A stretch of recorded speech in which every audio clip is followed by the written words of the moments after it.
we've done a breakdown. We took all the foam. Now it's just over 9 feet 5 inches. You can see the original.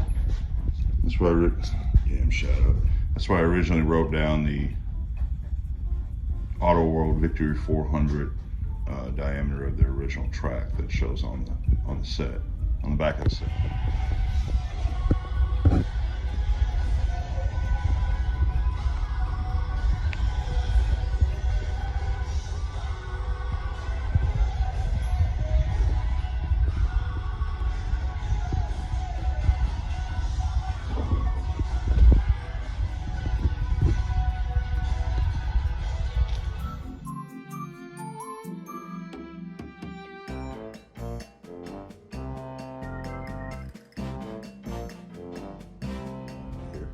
Actually had some cedar posts that I bought last year, and I cut 2 of those down and used them for the legs.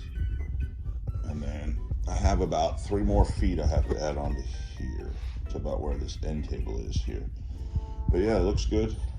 Sits right at about 33 inches. Rolls good.